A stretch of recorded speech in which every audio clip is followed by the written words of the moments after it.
OFW, welcome back to my channel.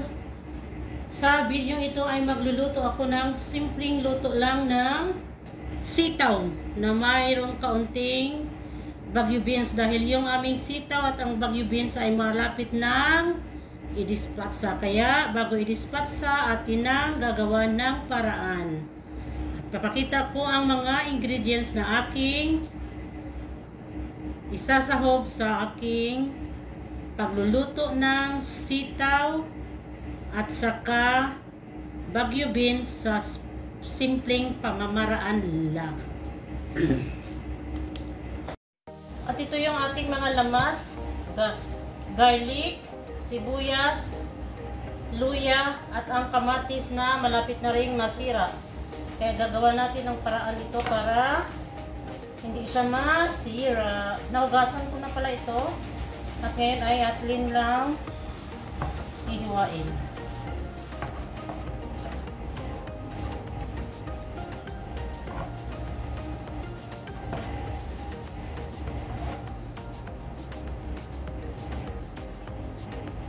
Sayang.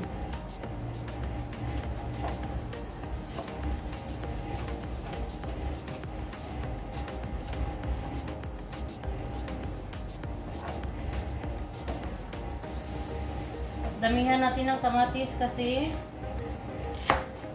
maraming kamatis na sira na sa talagyan ni mga kibir.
Tapos na ang ating lamas, set aside.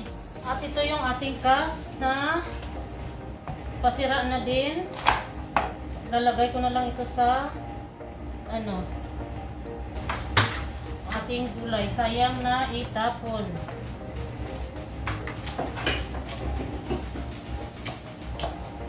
Madalian lang to. At ito na siya, ang kas kung tawagin dito. Ang ating gulay for today's video ay mga sira-sira na. Hanapan lang ng paraan para hindi matapon.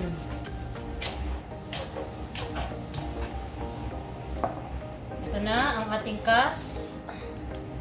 Ito naman yung Baguio beans at saka ang ating sitaw or string beans. Ito, tingnan nyo. Ayan. O diba, sayang na itapon. Atin itong gugulayin. Pwede pa naman to eh. Balat lang naman, pero ang sa loob dito okay pa. Kaya ito gugulayin natin. At ito naman ay karne ng manok na hindi na ginamit ni Mama Kibir ngayon. Sobra sa kanyang ginamit kaya binigay niya dito. Ngayon ay ating lulutuin. Or isasahog natin sa ating gulay. Hindi naman lahat. At ito naman yung mga balat-balat. Ayan. Kagaya nito, liig, hindi na sinasama sa pagluto. Itong pakpak, hindi rin sinasama. Itong mga ayan o, mga balat-balat na hindi niya din sinama. Kaya gagawan din natin ng paraan ito para hindi din masayang. Dahil isang OFW tayo, maparaan o madiskarte sa kusina ni Madam. Ayan na. Ito na siya, oh. Ayan. Tingnan natin kung dagdagan pa ba natin ito.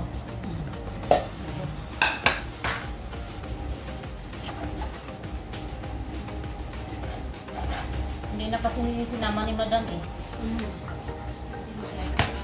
Marami na daw kasi niluto niyang ulam. Ito lang yung ating sasahog sa ating gulay. Ito. Hugasan muna natin ang ating mga kailangan na lulutuin. Ito yung ating karning manok. Sayang ang balat-balat. Nahugasan naman yan kanina. Yung karne na yan. Ayan o. Tapos na. Ngayon ay hugasan natin ang ating sitaw at saka ang Baguio beans at ang string beans.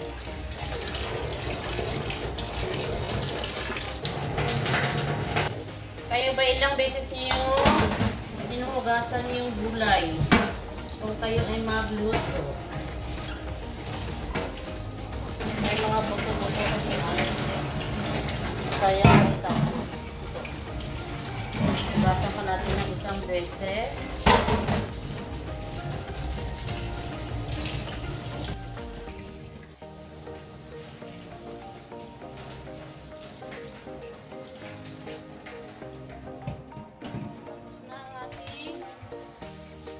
Beans at saka ang Baguio beans. Dito naman tayo sa kas.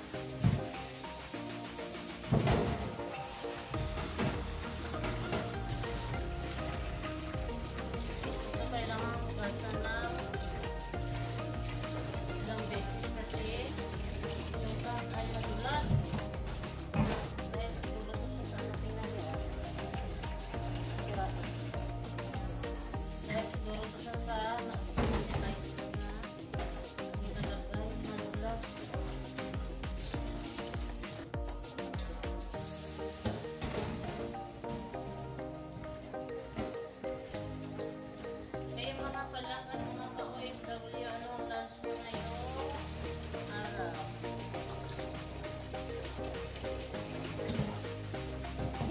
lulutuin karne ng manok, string beans at saka Baguio beans at ang kas na ating isasali dito sa ating gulay.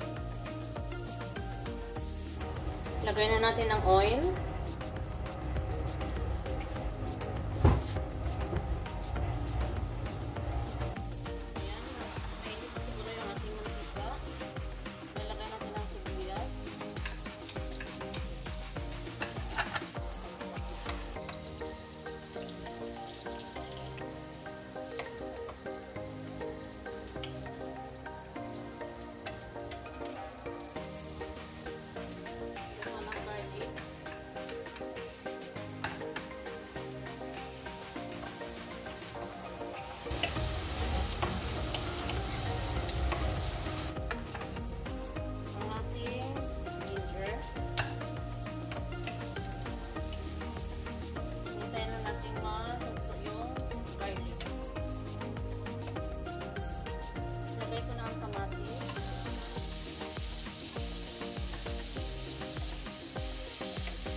Takpan muna natin sa plate. Check natin kung okay na yung kamatis.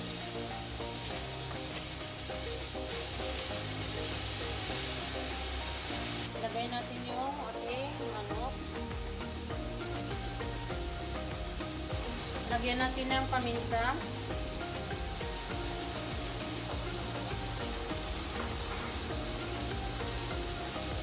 Konting toyo.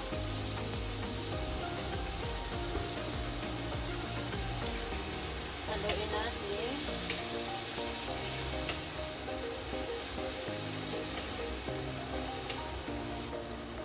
Lagyan Lagyan natin ng isang cubes.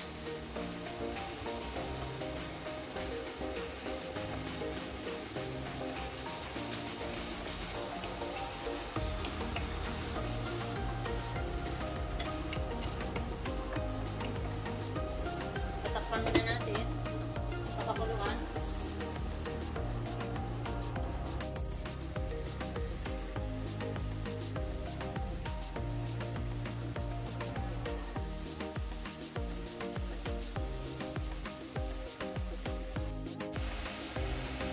Mix na natin.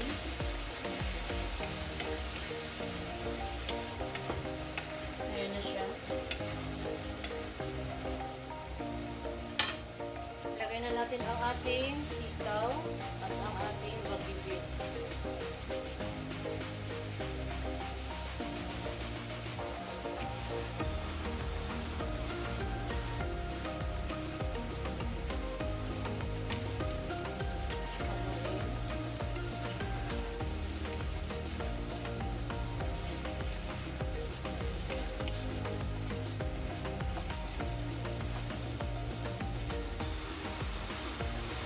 Lalagyan ng konting tubig. Yan na, atin ang pakukuluan. Hintayin na lang natin lumambot yung ating string beans at saka ang bagyo beans para ilagay natin ang ating lettuce.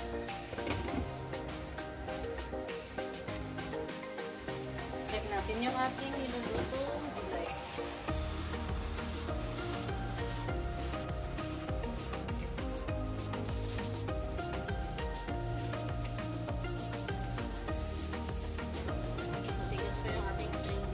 Ang ating bagyo beans.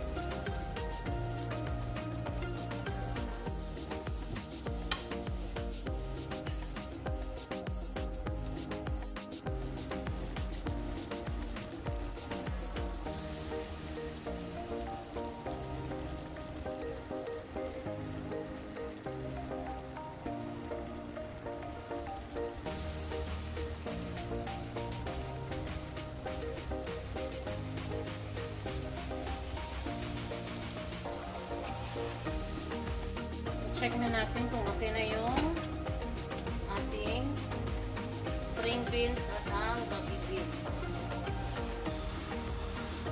Bismillah. Okay na yung bagyo beans, ang ating string beans. Okay na din. Dahil okay na, lalagay na natin ang ating crust or ang lettuce.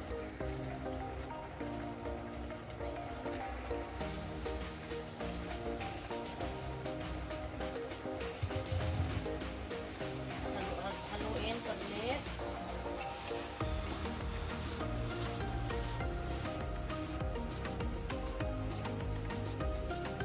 Bismillah. Takpan muna natin.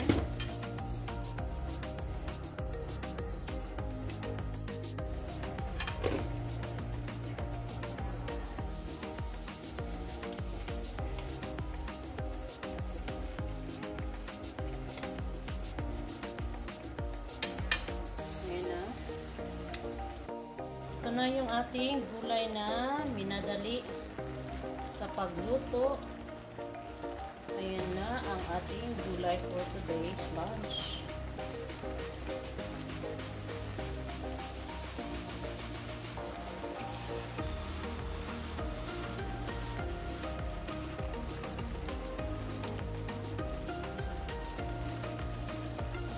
Ito na, i-off na natin. Okay na yung ating gulay. Lilipat na natin ngayon. Ito na yung ating gulay.